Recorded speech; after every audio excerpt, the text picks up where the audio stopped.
We'll talk to her later. But now, Helton Teodoro Muniz was born in a small town in Brazil. Complications during his birth left him walking with difficulty and with his speech impaired. But he didn't let these disabilities stand in the way of his dream. As a child, he discovered a fruit he'd never heard of, and this event sent him on a mission to create a garden which contains one of the world's largest concentrations of rare fruits. Gibby Zobel went to meet Helton at his unusual fruit garden near Sao Paulo. Senhor Helton. Bom dia. Bom dia. Tudo bem contigo? Perfect. Helton's just showing me a fruit that he collected. He went for a drive yesterday and found this. What's the name of this? Esse é capitumba.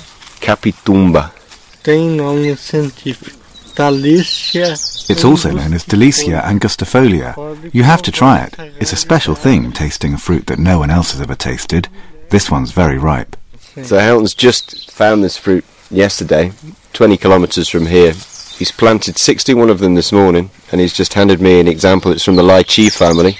So I'm about to taste something that most people have never heard of, seen or tasted. I'm like, wow. It's sort of got the same pulp as lychee.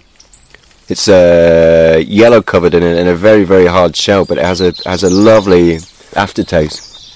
Wow. So this is a classic example of a fruit that nobody is cultivating. Grows wild. So a fruit like capitumba, how do you know that it's safe for you to eat? You've never poisoned yourself or anything? Well,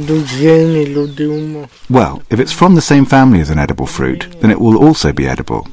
I've never once got it wrong, although sometimes the fruits don't taste very nice, but I have to experiment to find that out. How many species of fruit have you so far collected? Eu tenho uma coleção de mais ou menos 1050 espécies. 1,050 species. And that's 1,050 species, not varieties. And how many species of fruits are there known in Brazil? Some botanical specialists have calculated that there are around 2,000 different species of edible fruits in Brazil. 1,000 of them are found in the Amazon alone.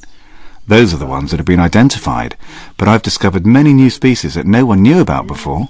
Must be give you an amazing sense of satisfaction to be able to discover new species of fruits. Is this what motivates you to be a fruit collector?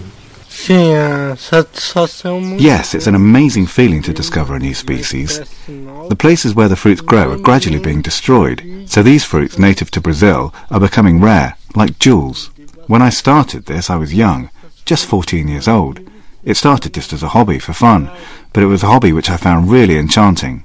Apart from just going out, driving around and identifying fruits, how do you manage to collect 1,050 fruit species? Where do all the seeds come from?